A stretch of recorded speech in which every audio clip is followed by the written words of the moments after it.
Your microphone on. Okay. I'm being recorded and I'm speaking in a microphone.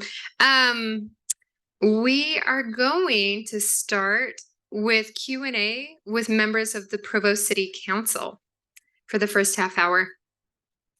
Are we ready, Provo City Council members, for Q&A? Great. Come on up.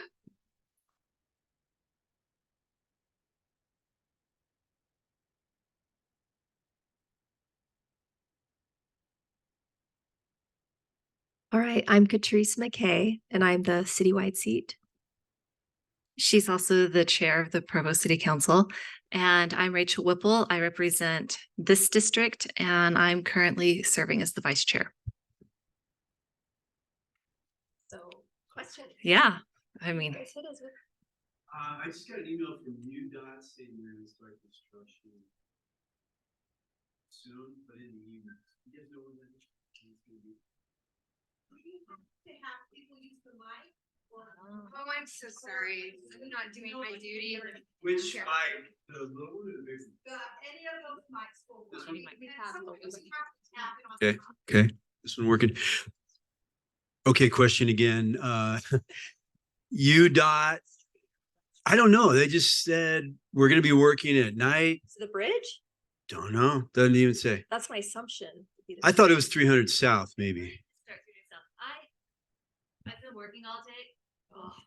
I've been working all day, so I haven't checked my email where I get things from UDOT. Maybe I have that too. I know that the Third South project is supposed to be starting pretty soon. Is that it? Okay. Yeah. It's hard for me to say without seeing the email.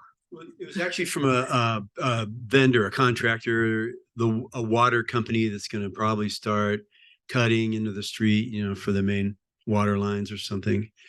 They were supposed to start that I think earlier this summer actually, so I think they're like a little behind. A little behind, yeah. Oh yeah, sorry. We'll get it. We're gonna get it. You gotta flip it on, maybe. This one works. What I understand, they were supposed to start earlier in the summer, but they must have had some delays as usual with construction. But I think I'm assuming that's what it is. I think the bridge is probably going to be a next summer thing. I know the bridge isn't set to start this summer. Yeah. So. Wait, what bridge? The viaduct over the train redone? tracks.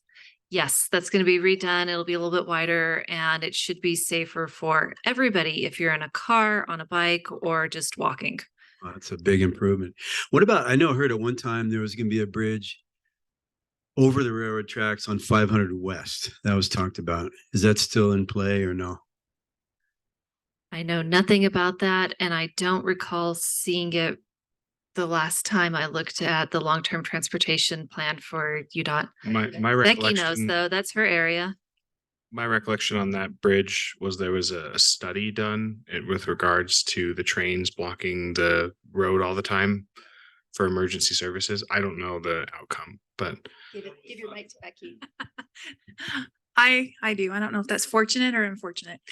That is on the master plan for, I don't know when it'll be done, but you can look on MAG's master plan and it should be on there. But, we've had a bridge going over Freedom forever and the funding's never been found for it.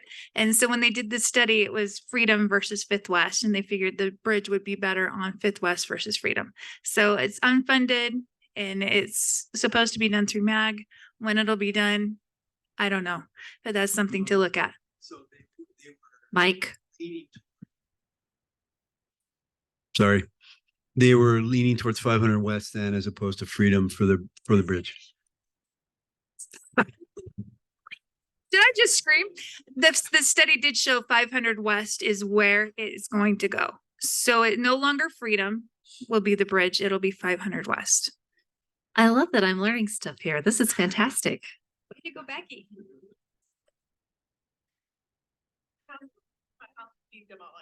Sorry. And I'm not happy about that. All right. What else do you want to tell us? Because it looks like the Q&A is going the other way here. I have another question off the topic though. And what it is,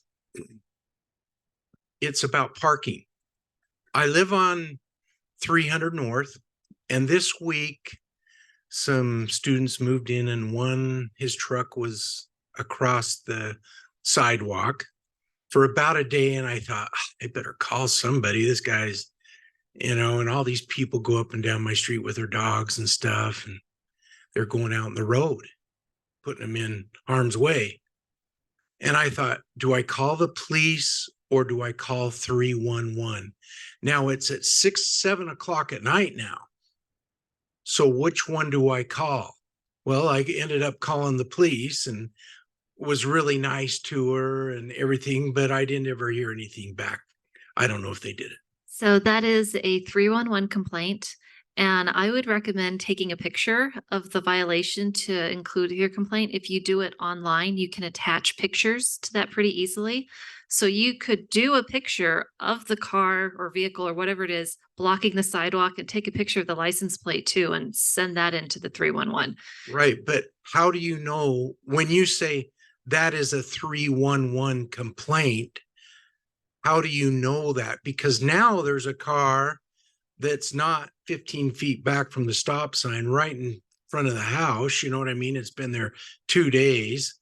And I'm just going, who do we call? Parking enforcement is under 311. Yeah, parking enforcement it's not under the police. Okay, so I talked to the parking manager about this issue. So if it's something where it's after hours, if it's during work hours, you call 311 and then they will call parking enforcement to come out or the police to come out. If it's after hours, you're supposed to call the non-emergency police dispatch and they will contact parking.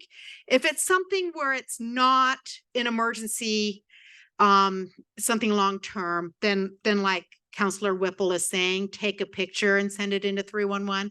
But if it's something that's more of an emergency, like they're blocking your driveway and it's after hours, then it's the police non-emergency dispatch and tell them that to send, because they are parking enforcement 24 hours a day. They have officers out or. Okay, so, well, I didn't know that. Okay, and I was lucky to call the non-emergency number and she's really nice and took it. Okay, so that's my number one question. Okay, well, it sounds like you've got that figured out now. Well, it's not just me though. Yeah, And well, I think, tell your friends. no. I think you need to look at the 311 system a little bit more because like she said, there's two numbers. There's the daytime, they're gone Thursday. So what about me Friday, Saturday, and Sunday? Do I just call the cops? Their non-emergency number. So I think it should be a little clarified a little bit more on what and where and when, and especially for people moving in or whatever. So we can talk to our 311 customer service and see if they think it would be useful to add that kind of clarifying information on their website when you want to support or report an issue like that and after hours. But I think they've got pretty good information on their site right now. On the after hours thing? I'm So, gonna check it when I get home. all right. I All believe right. you, And if it's deficient, then this is good information that we can pass on to them. because I've never seen it. That's what I'm saying. I've never seen it. I didn't know that. Okay, And they are open Friday. Yes. well. Okay, all right, that's question number one. Now, this next question is a little more complex. Okay, so bear with me here and see if I can explain it right. Is there a policy in place where someone wants to put an auxiliary living space in their home and they've just recently purchased the home? The owners purchased the home. They have a student that moved in the home and they gave title right directly to that student to sham our laws that we've already put in place. But is there a policy in place now that this family, now they have 4 or 5 kids, and so now they're going to pass title from the first kid to the second kid and to the third kid?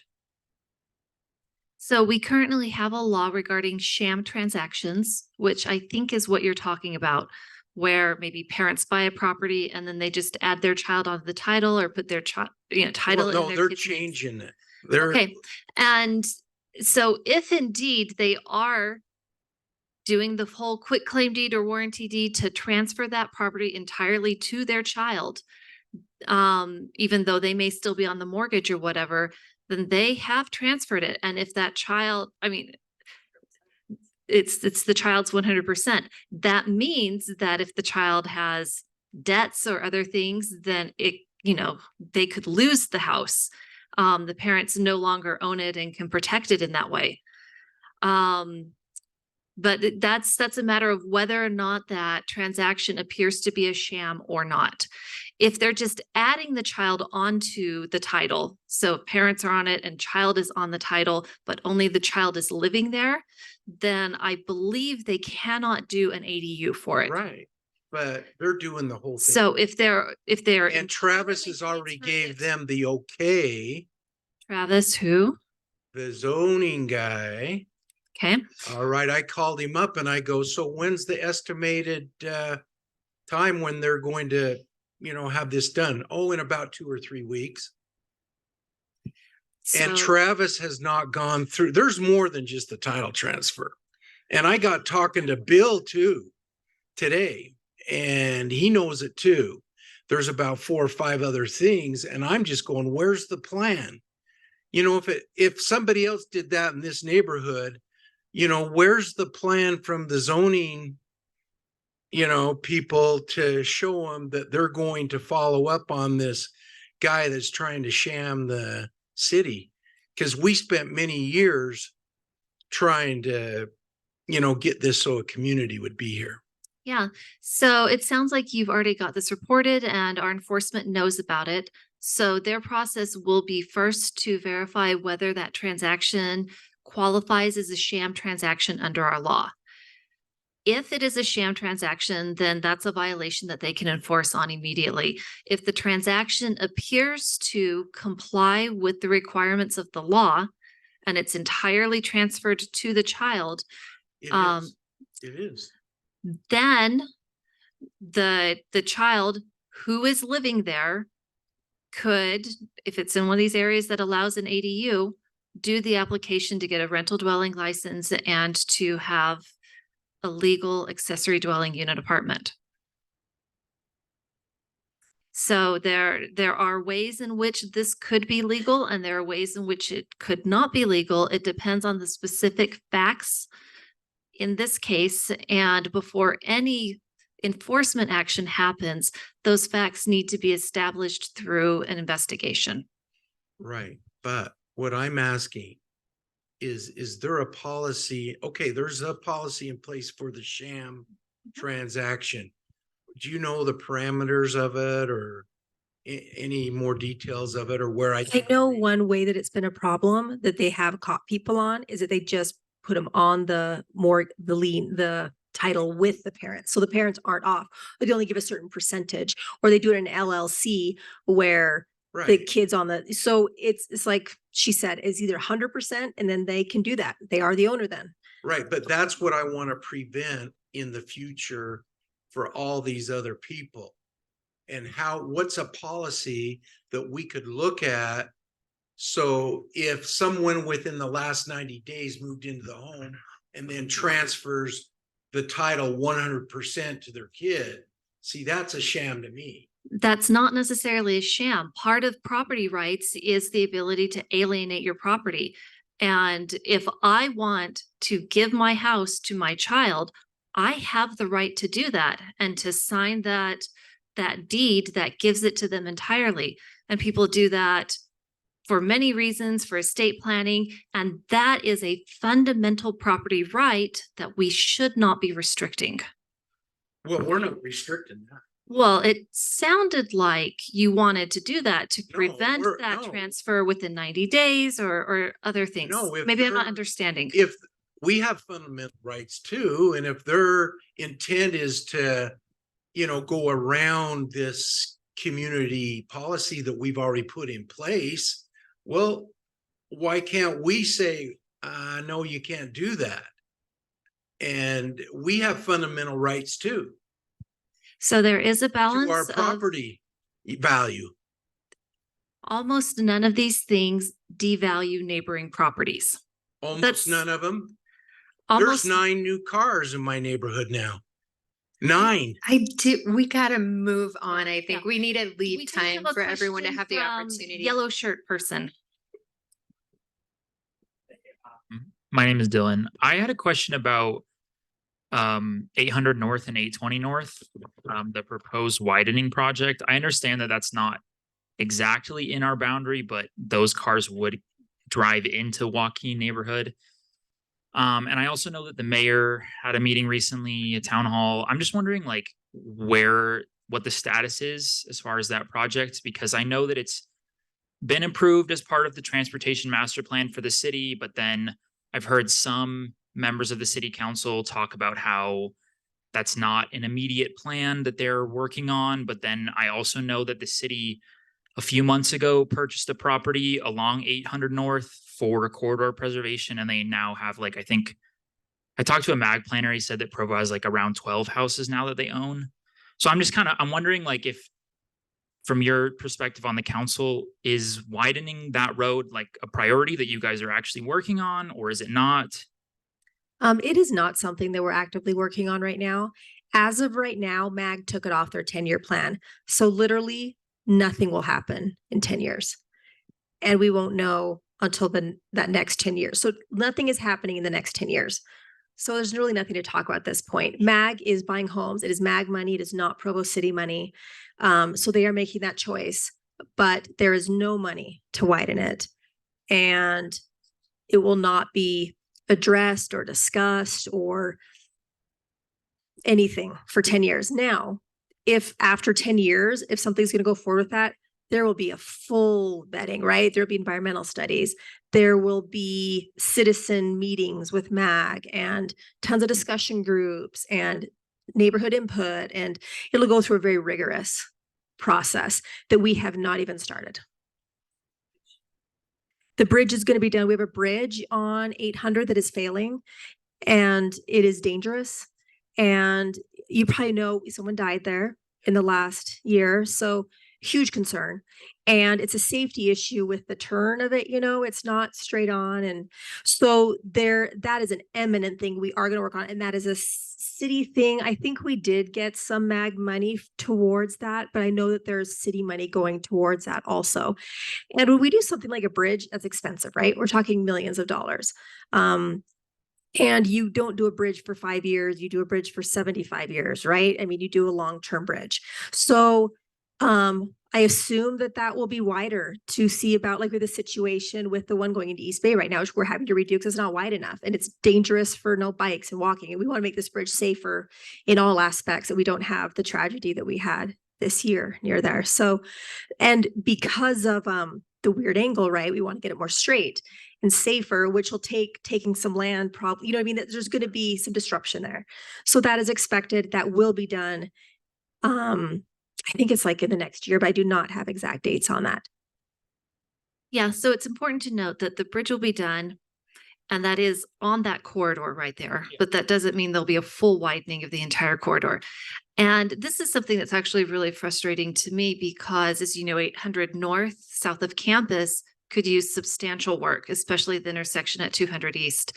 And in the past, our city engineering department has been reluctant to do anything to 200 East until the disposition of the other side of 800 North is finally figured out.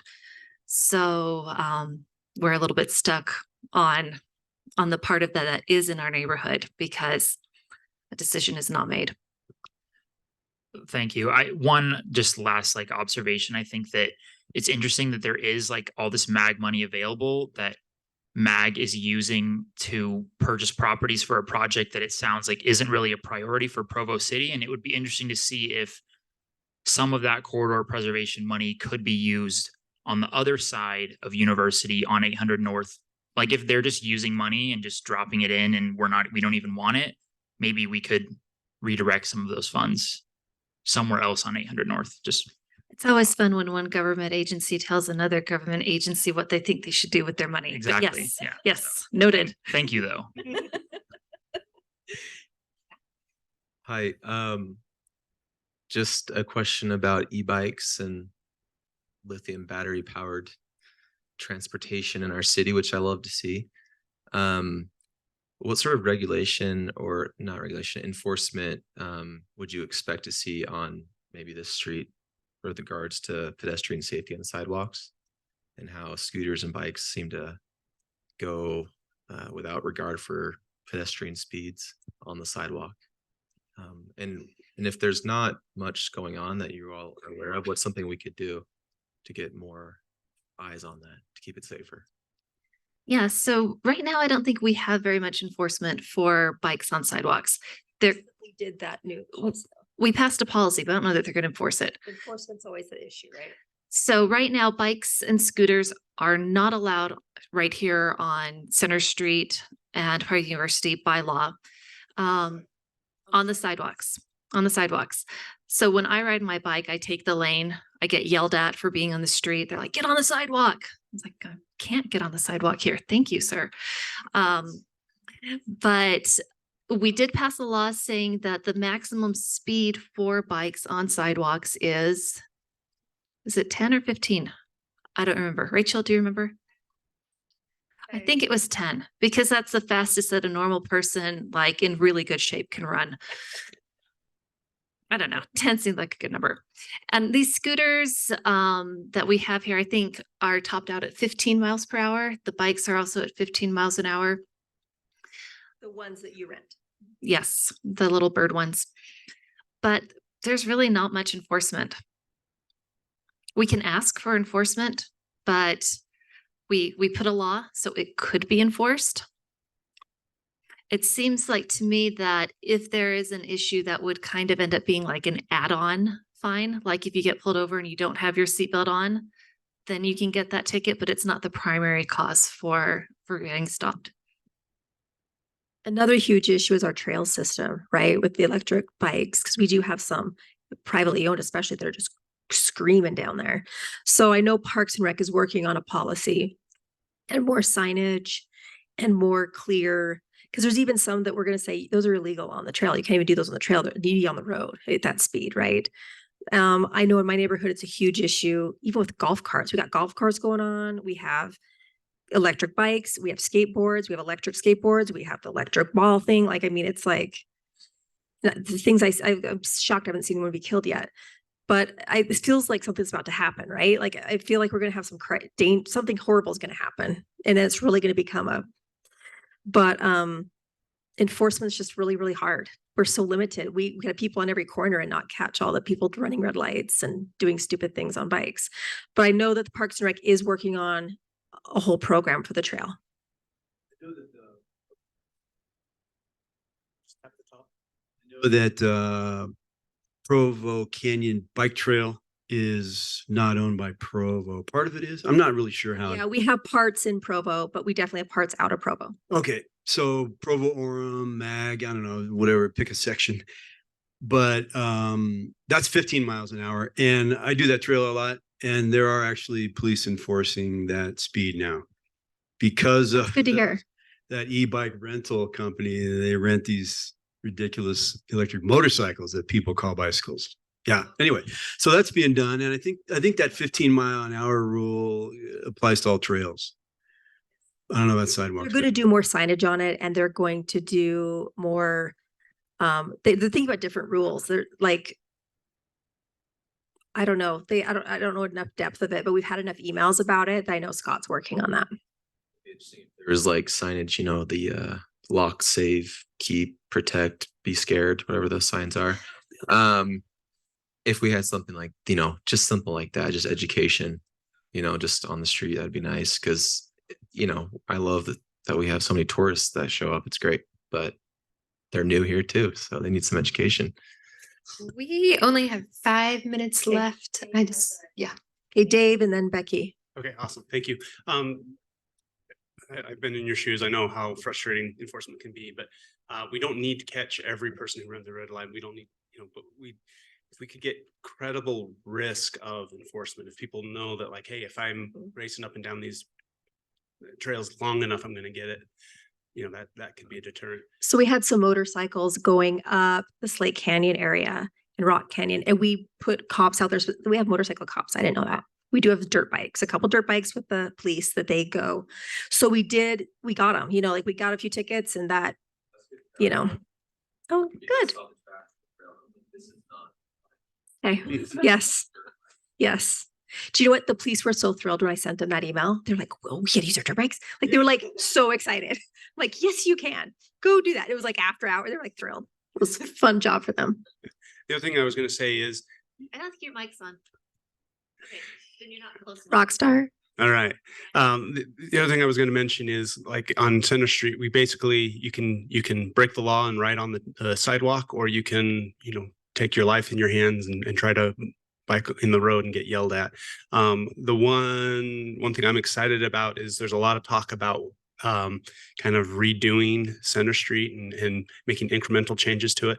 I think at some point, I'm hopeful that maybe it's down to one lane or, in each direction or whatever, that there will be space for people to feel comfortable riding scooters, riding bikes on the road, where currently we don't have that.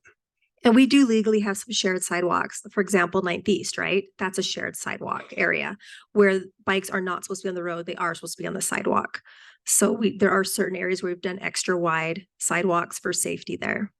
900 East and then the north side of 300 South. Oh, Becky.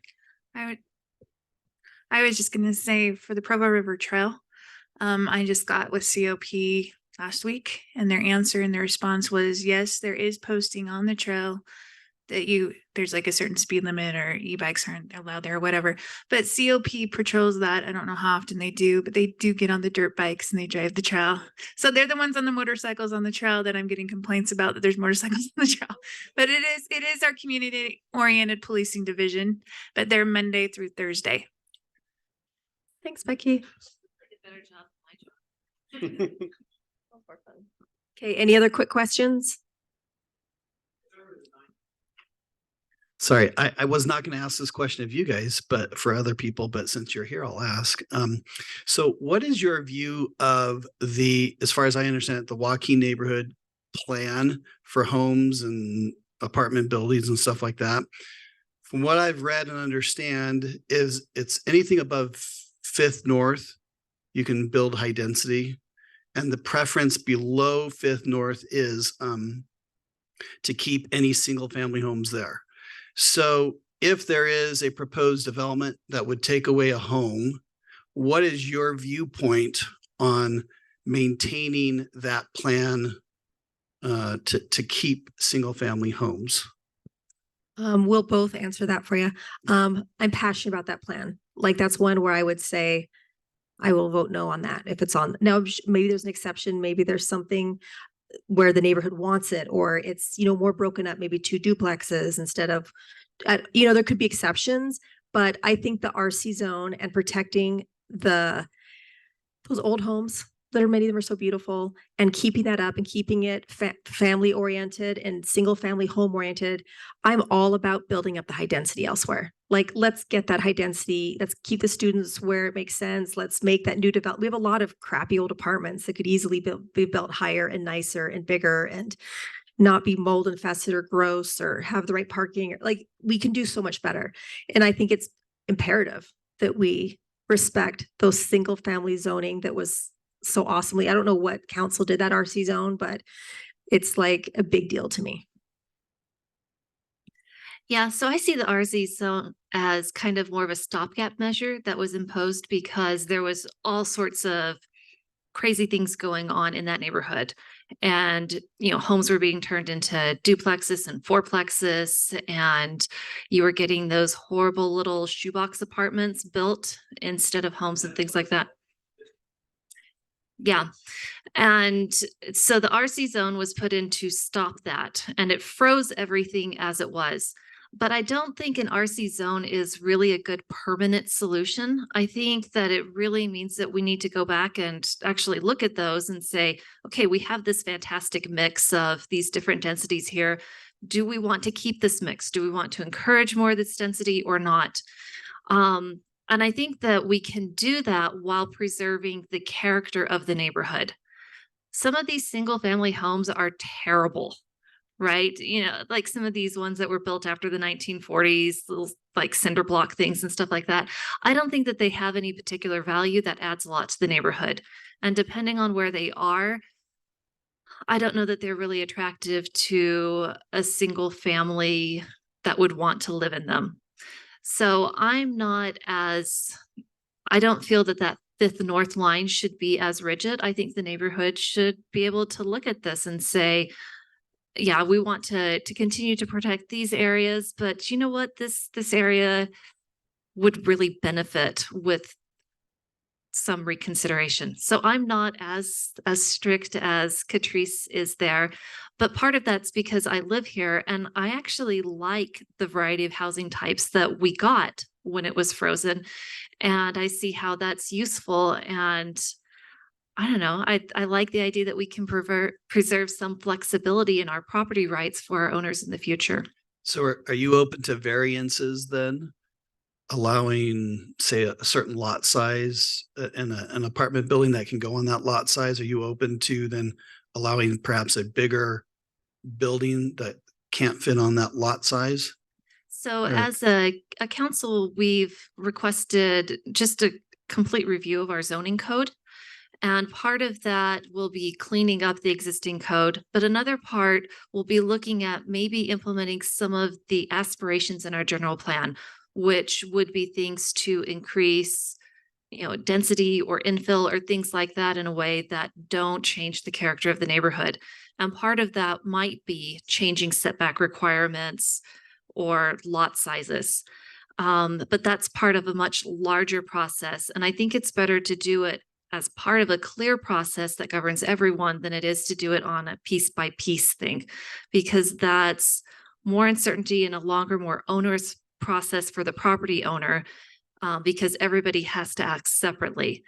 So I would rather clean the code and make clear expectations for everyone going forward. So is there any time frame on what that code would be cleaned? I mean, I'm just gonna. Oh, it's a long time. So we should be finding out next month what the recommendation is from staff on how we should go forward with that zoning code thing. We are thinking as a preliminary matter, it's going to cost like $300,000 to do that code rewrite. It will be a third-party contractor who's doing it.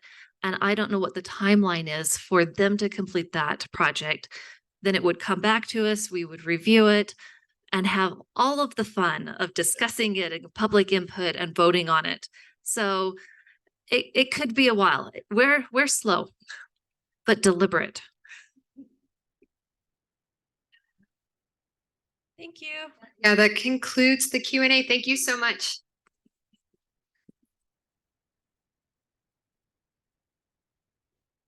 So the second item on the agenda is Rob Slater presenting on improving the park strip right across the street at Oh, yeah. Fresh Market.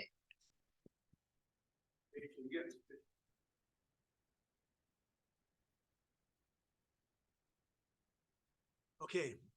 How many people have seen this? How many think that's okay? Yeah. Object lesson. There you go. So, yeah, ugly. Plus, look what it's doing to the trees. So I moved in like 2 blocks from there. Let's see where we are. I'm like straight that way. 4 years ago. And every time I walk to Market Fresh, I think, gosh, somebody should do something about this. So 4 years later, I was riding there on my bike. I go, wait, maybe that somebody should be me. Okay. So I did talk to the forester and he said, yeah, that would be great. We'd love to see that. Anyway, he got me started. I so my thought initially was let's collaborate with the Market Fresh people and Dixon neighborhood and Franklin neighborhood, and let's just go do it, you know? Maybe have the city come with their little mini X and dig up the asphalt, and then let's just do the landscaping, right? So I talked to a planner, and he said, you know, as a matter of fact, there's a master plan for all the gateways in Provo that is now on the agenda. So I thought, wow, the universe must want this too, because I thought of it, and 2 days later, the city's saying, okay, we're doing this. But as we know, that's not going to happen fast. So that planner said, okay, if you're doing this meeting tonight, talk to the people there and see, first of all, get some input from them on what they'd like to see done there. You know, what kind of vegetation or hardscape. There's going to be some signage, you know, welcome to Provo sign at all these gateways. This will be come back to Provo, I guess, sign on that side of the street, because we're heading out, you know, to the freeway.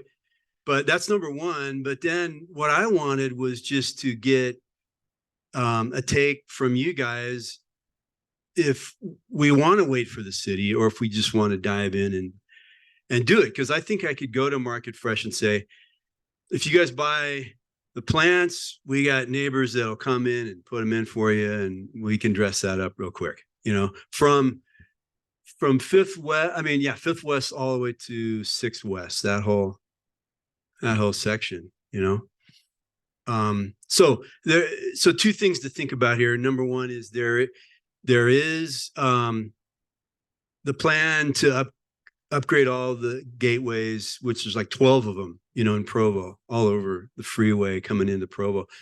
And they're all going to be updated and improved. They don't really know what they're going to do yet, so they want input. And actually, they're going to come to our next meeting, the end of October, and ask, what do you guys want? So be thinking about that. But my question now is just simply, do we want to wait for the city? Because, you know, that could be a while, right, before they actually do anything. I mean, I know you guys have good intentions, but you just don't move fast. Yeah, there is money. I was going to say that my understanding of the gateway plan is that it's just like a plan that's going to talk about, you know, I think there's like design standards for the gateways, and maybe like there's a potential that the city in the future would build some signage, but like who knows when that could be. I mean, Well, it is on the agenda now, so I think they've got budget for it. If it's on the agenda, is that correct? No, it's not on. Yeah, like that. But no budget. That's what I'm saying. So like, I think that the plan will be put in place, but as far as to when there's money to do the things on the plan, I mean, that could be, I mean, this asphalt looks like it's been here for like 40 years. So it could be 40 more years. So yeah. I think it would be. No kidding. Oh. There you go. So, you are correct. And it's definitely going to be pushed by redevelopment, right? That's going to be the main thing that'll push it. So when redevelopment is going to happen somewhere, I'll be like, oh, let's look at the gateway plan to make sure the redevelopment done is in line with the gateway plan. So it's not going to be as directly proactive as it's going to be reactive to redevelop, because, you know, we're going to get more redevelopment by the city set, by like down here, right? This is going to get redeveloped here soon. It's prime. It's going to happen. So that is an area heading towards a freeway that will get approved. Right now we're having the school Norda over by the university entrance, you know, that's all going in. That's going to change the gateway, and they're going to be doing landscaping and stuff. And that will, so things are going to happen as redevelopment happens. So you're totally right. It could be 10 years. It could be 5 years. It could be, you know, that's. Yeah. And like, that's not like your guys' fault. Like, obviously if the city had money to just redevelop every park strip, you would all not want to move here because the property tax would be insane. Well, usually what they do is like what she's talking about. When a developer comes in, they'll either do an impact fee or they'll do an exchange in lieu of an impact fee to do the improvement. My understanding, I've heard this from Bill Pepperoni, that the Provo Elks Club owns that shopping center, and they apparently like make a killing on the rent. And so I would be skeptical if that redeveloped in the next 10 years. Wait, So owns that block right there? That's what I've heard. And they, I think, are like the most well-funded Elks Club in the country because yeah. So Got quite a few. unless you guys have a AFC. inside, Yeah, that whole area. if you have an insight on the Elks, but if not, I think, They should. yeah. But anyway, all that to say that I think this would be an awesome, easy service project for us to do, even if it's just like removing the asphalt and then maybe a landscape contractor comes in. Like, I don't know, dirt's better than asphalt. Well, we could get a design from somebody and then still do it ourselves. Yeah, she's wants a mic right behind you. So I'm gonna throw something out there.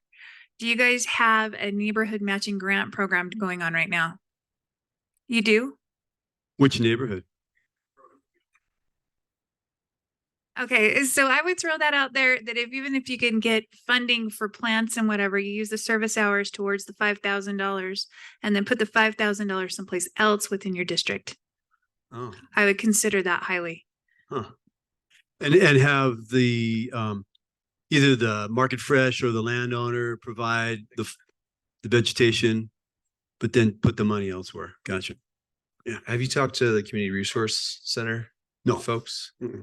I mean, it seems like a service project like this would be up their alley.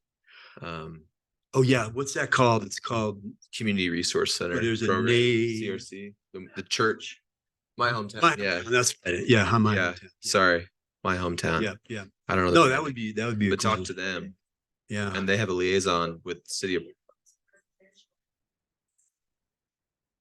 Because that actually is in the downtown district. Yeah, Okay. for like private homes, right, well- neighbors, stuff like that. Either way, I'd say the design needs to consider like the amount of the amount of traffic that goes through there. Like, people are sleeping there a lot, hanging out late at night. No, I mean, if you walk this street like I do almost every day, like all times a day, you see people just drinking a 40 right there at 3 o'clock in the morning. Yeah. Like that's what happens in this strip. Like if you don't know, that's what's going on. So Mhm. you need to consider that and like the design element, like it's going to get urinated on. It needs to be hardscaped. It's going to be, you know what I'm saying? Like, I mean, don't they just go across the street to Pioneer Park though? well, I'm not trying to address homelessness here. I'm just saying, consider that traffic element in the design. That's all. Right. So question then is, first of all, how many people are here from in the Franklin neighborhood? So we got quite a few. Any from Dixon? Yeah, a handful. What else? Timpanogos and Joaquin. Maeser. Yeah. Do you guys use Fresh Market? I mean, do you come this way for not so much? So I think probably the concentrated neighborhoods that'll have most interest would be Franklin, Dixon, downtown. Yeah, is Quinn here? No. Okay. So I could ask him, but anyway, I think within these few neighborhoods we could get some action.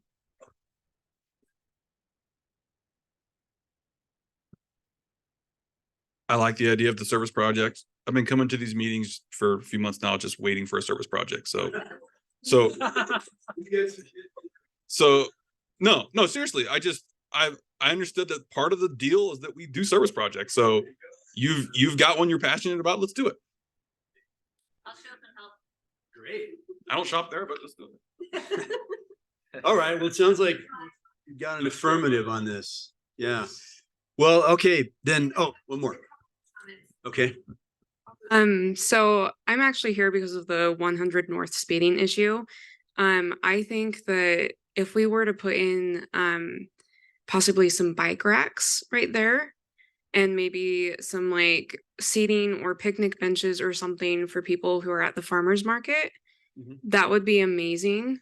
That could be another hardscape to put in there. Yeah, and like so if that's something that the community wants to rally around, I'm going to be trying to drum up support for the 100 North speeding, and maybe we can kind of combine forces. Sure. And which neighborhood are you in?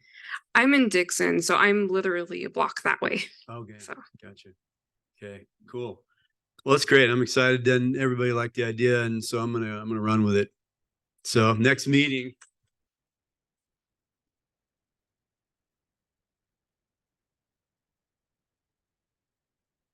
Our additional topics include first, our Get Out the Vote event. I'm like, what day is it on? The 20th. The 28th. I'm like, do you want to? About that because Let's talk. did you guys get that wages, right? Yeah. Okay, so for those of you that don't know, us on the executive board, I think this was talked about at the last meeting and I wasn't there, but we're trying to plan a Get Out the Vote event to try to encourage more voter turnout in our neighborhoods, which you guys all know is pretty abysmal, especially for off-year city council elections. But there was some, I think, confusion as far as the laws with the executive board and whether we are allowed to actually have this be an executive board event because it's like politically related. But my main question for Rachel is, can we use money? Like we can't, if we can't have an event that's officially the board, we also can't use our $1,000 budget for this. Okay. If it's purely Get Out the Vote, you're fine. You can do that as a District 5 event, use your budget money. That's totally fine. It's only when you get into, we are going to have a candidate forum or something like that. If it's purely Get Out the Vote, you're fine. Anything that has to do technically political when you have candidates there.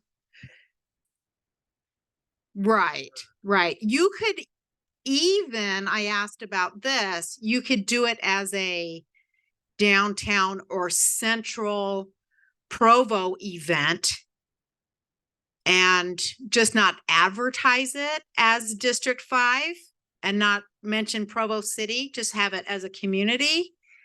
And you could do it that way. And then you could have candidates there if you just do it as a neighborhood.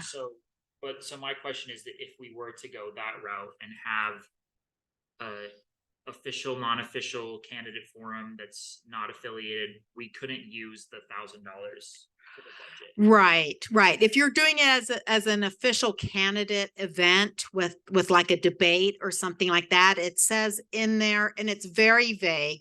It says you can't do political events, but we're saying Get Out the Vote. That's just being a good citizen. So you can do that. If candidates show up, that's on them. They can't campaign, but they could certainly show up like they could to any public event, and you can use your funds that way.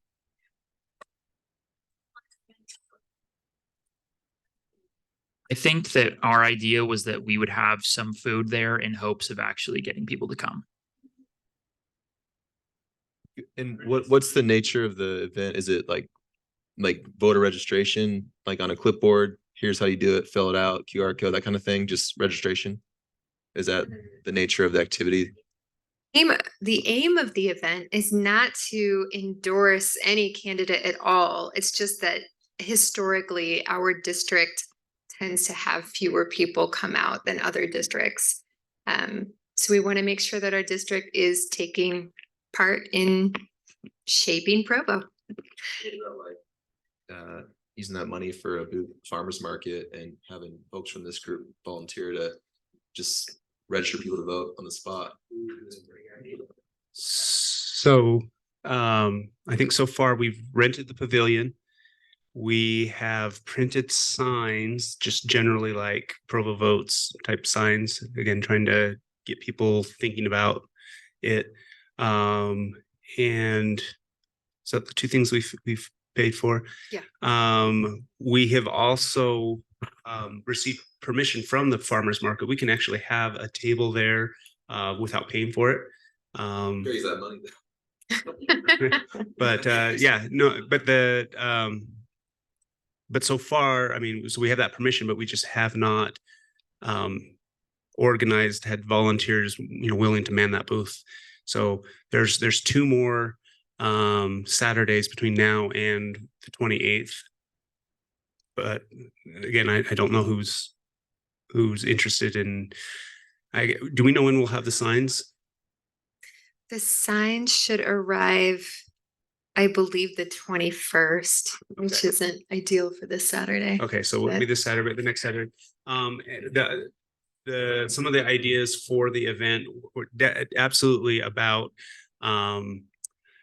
registering people to vote and showing them how to do that, having the papers, but also, I mean, even better, just get online. You can do it online.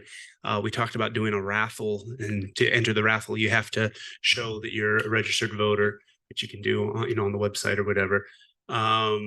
We talked about food. We talked about possibly having like some live music. We talked about having, originally we talked about having all the candidates there, inviting all of the city council members and the mayor, and inviting the fire department and the police department, anyone who wants to come out, and just make it a kind of a community night, but also just drive home that if you choose not to vote, you weaken the political power of your neighborhood. Your neighborhood is less powerful if you choose not to vote. And so really to kind of help people understand their civic responsibility and how they can help their neighborhood just by voting. So we want people to register. We want them to get informed. And there's a lot of ways to do that now. I mean, it's easier than ever to be an informed voter and then to vote. So register, get informed, vote. Anyway, so that was the idea. We've talked a lot. We've had a lot of great ideas. I just don't know how many steps we've actually taken to make that happen. And we're now a week and a half out. No, 2 weeks. 2 weeks out from when we had talked about doing it. So it's kind of like game time, kind of put up or shut up. So anyway, I think that's where we're at. I'm like, anyone want to go to the farmer's market?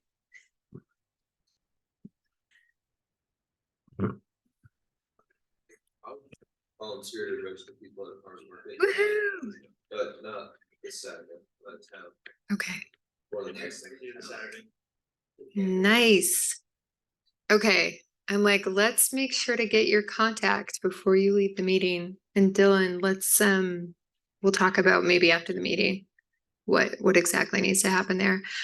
Mostly just that I want some kind of poster, like maybe we can print a design. Anyway, something to identify the table, basically, some kind of signage there. Okay, awesome. Thank you, volunteers. We are going to turn the time over to the 100 North speeding issue.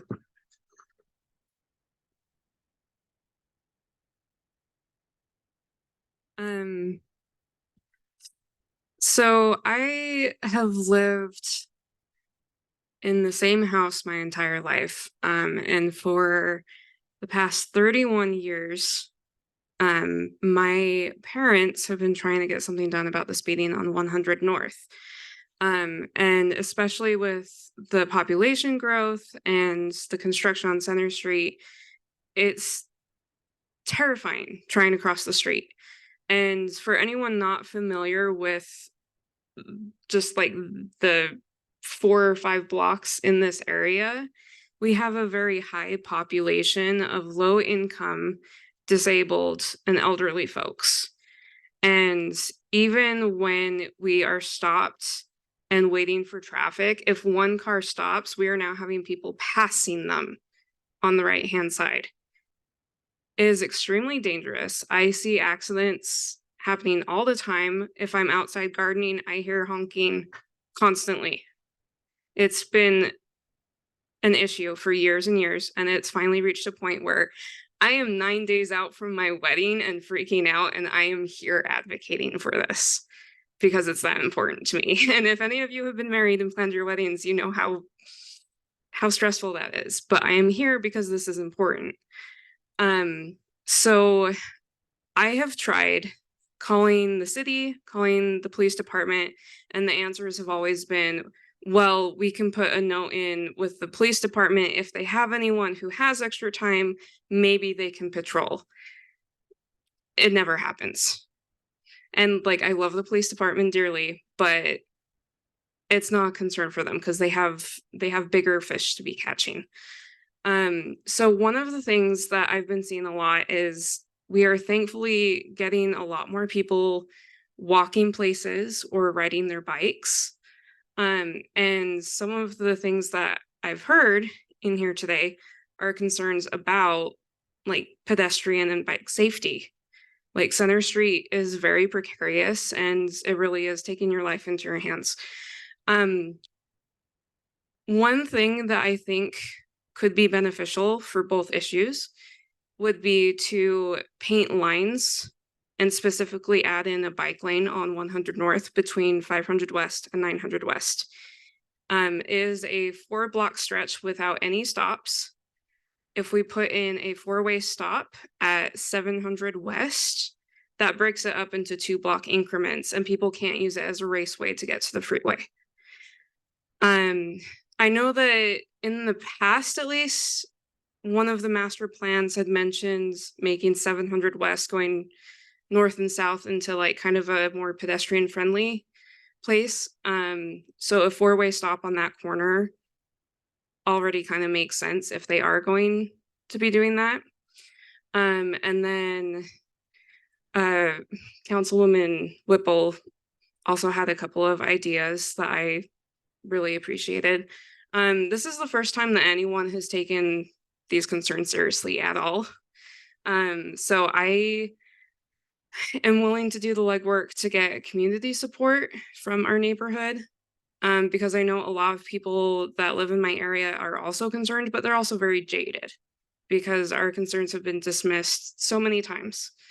So if we can actually show them that this can be addressed and we just need to show our support, I would love to help with that.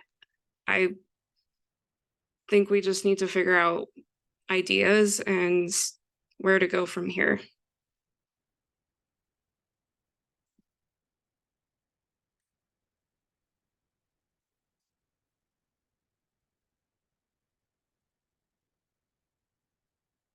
So one group that I know has some experience doing things exactly like this is Bike Walk Provo. They had a project last summer up on Timp Drive that was basically the same thing with the semi-permanent bulb outs. And I think they put in like a temporary roundabout like we have at 200 North and 200 West or East in Provo.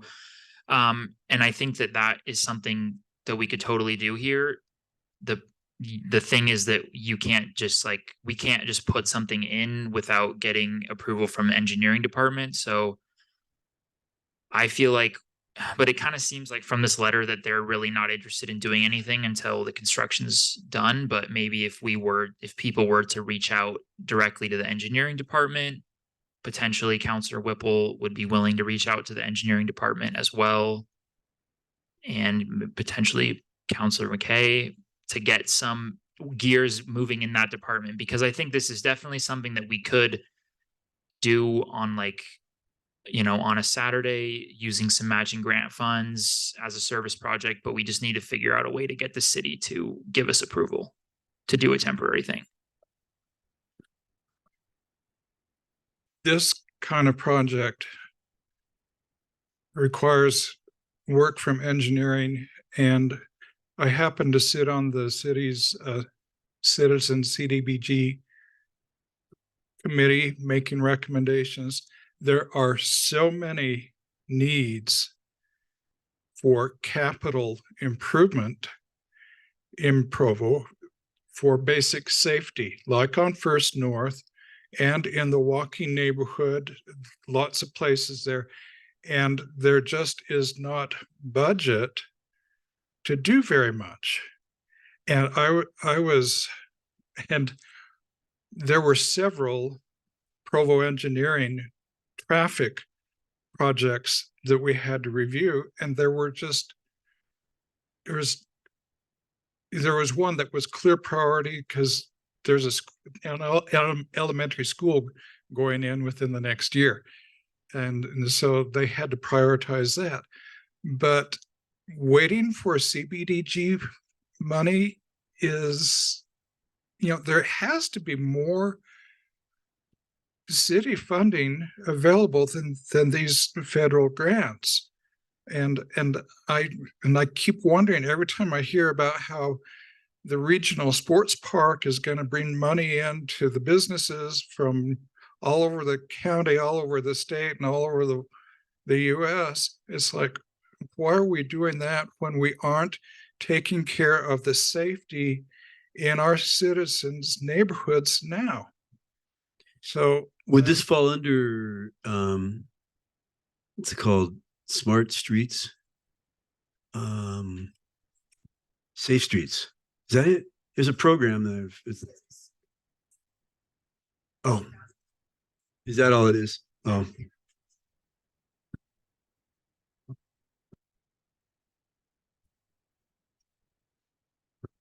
You can work with the city, with the schools for as part of the Safe Routes to School. I think your best bet among those things is the 4-way stop.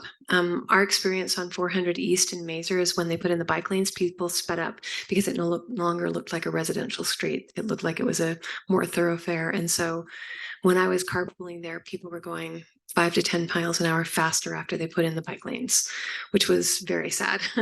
And crossing 400 became harder.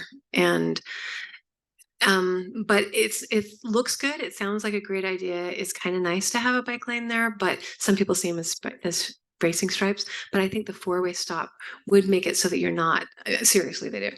A 4-way stop would make it so that you don't have that 4 things. I think because it's a residential district, I think that's the one you're going to get the best traction from the city. And it's actually a lot more cheap than a lot of the other type of things that could be done for bulb outs and stuff. In Joaquin, they know that some of the bulb outs, people just park along them, even though they're bulbing out into the middle of the street. So it's a thought, but they're expensive. And I've seen as many hazards as helps on that. Making it look like it's a small street and having more stop signs, I think is one of your best bets. The main thing with stop signs is that you need to go, like Vern is correct, that you need to go through the traffic study. So there's a lot of liabilities and legalities, which I didn't know, with stop signs. So if you do one when the traffic doesn't warrant it, you can be sued for having one if there's an accident. If you don't have one, but the traffic warrants it, and you could be sued for not having. So there's this fine line that's very scientific, where they have to do the study to find out if it warrants a stop. But if it does, then it does. And that will be easy. Like they will do the traffic study. If it warrants it, they will do a stop sign, a 4-way stop. Would they also then, is the same type of study warranted for just basic traffic calming things other than a 4-way stop? So traffic study helps with that. What we found with the Timp one is there wasn't enough communication to the neighborhood before they did those temporary things to demonstrate what it would look like. And the neighborhood was divided on that issue, and some people were incredibly unhappy. So if we want to try to do some of these temporary things to envision traffic calming measures and improvement, it's really important that you've got neighborhood support for it, because our engineers got blasted for the temporary things that were on Timp.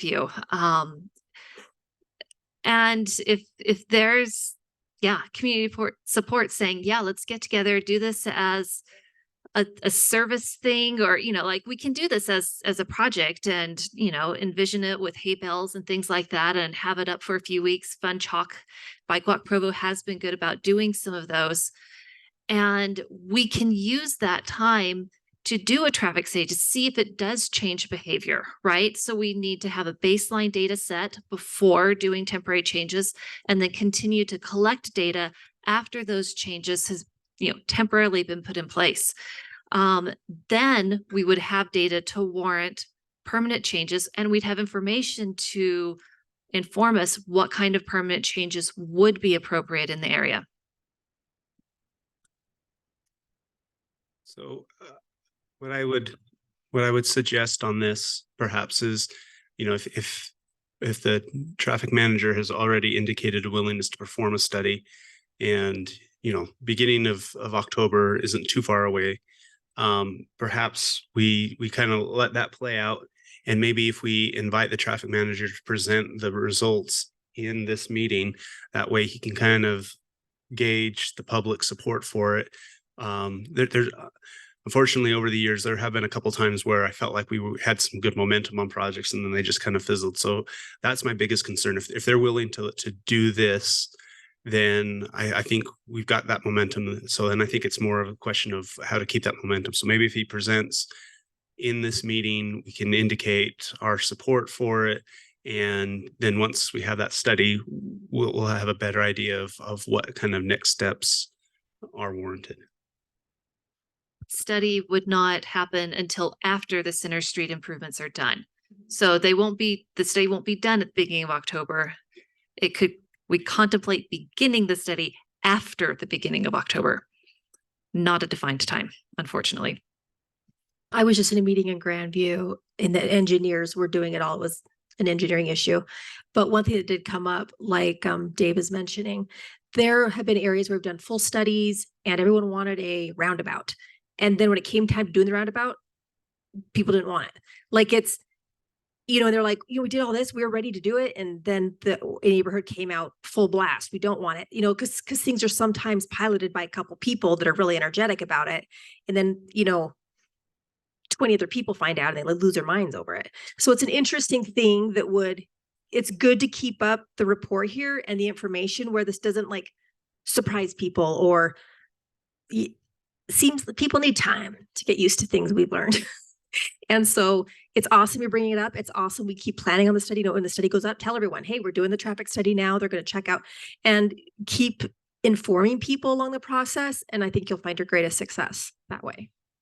One thing that might be able to help in the short term is if the police still have that speed trailer that says the speed limit is and you are going, and that could maybe help for a short time.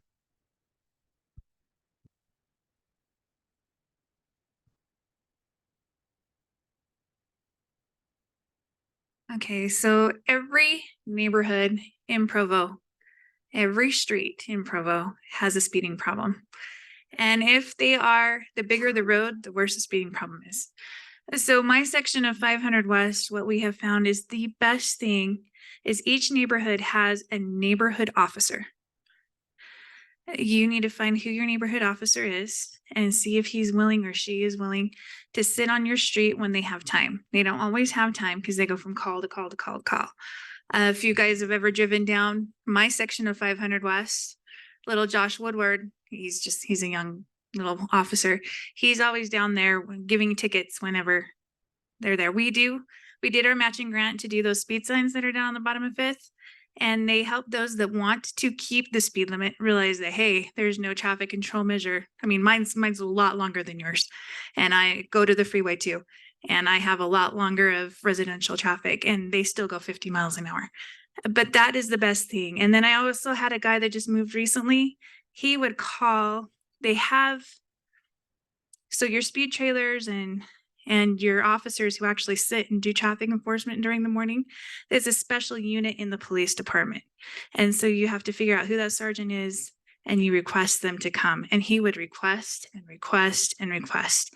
And I can't say that we have 100% 25 miles an hour on 5th West, but that is what our neighborhood has come together to help.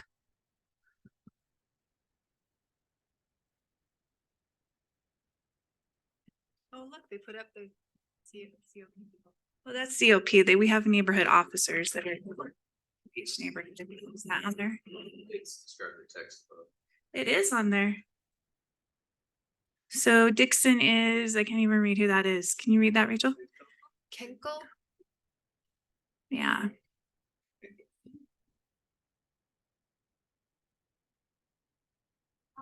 Website on your District 5 website. And the division's called Motors Division. So if you called a non-emergency dispatch, ask for the sergeant in charge of the Motors Division.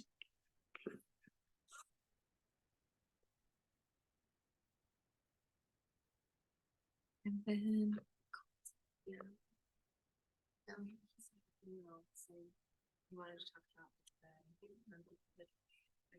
do you know what? I didn't see his email. Could anyone?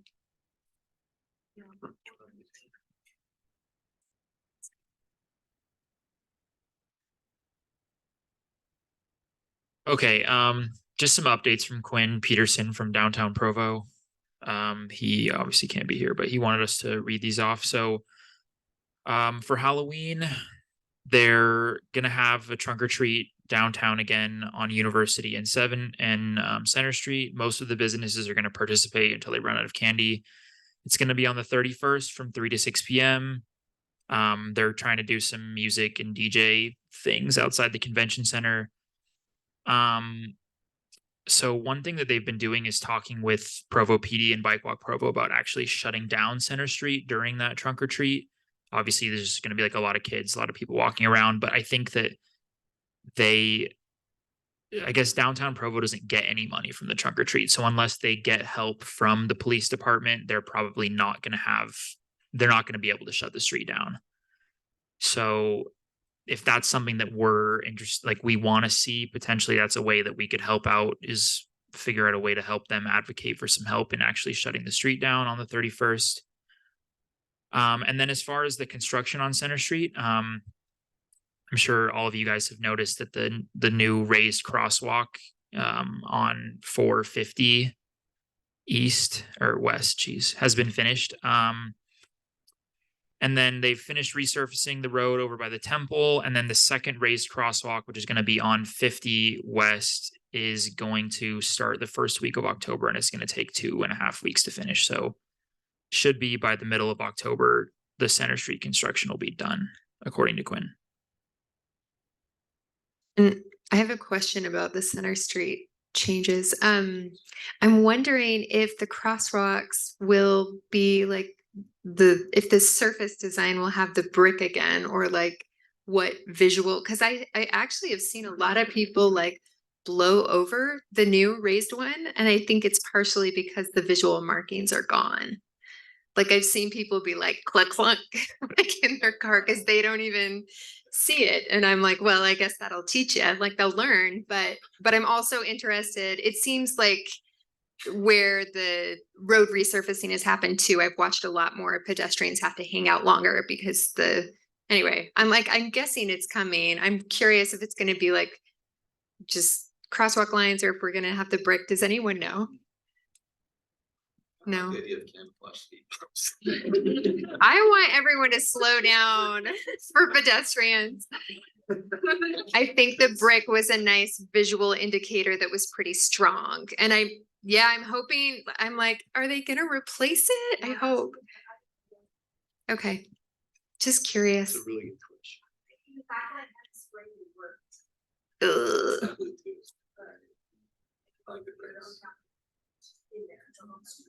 I'm like, I know that they save the stripes for kids. I would take stripes as well, but right.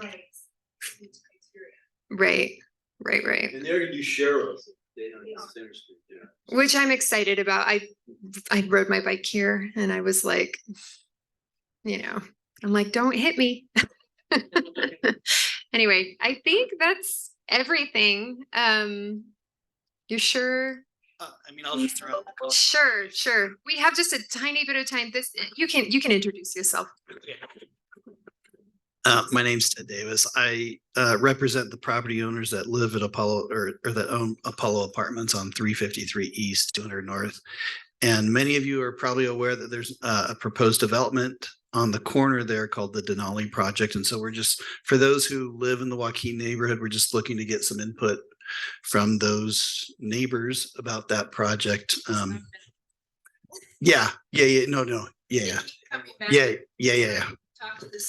I've talked to the city, Bill, and they have no plans to go forward with that. It does not meet the criteria. Okay, well, we can chat afterwards. I'm just trying to get some neighborhood input. I'm not representing them, by the way. I'm the next.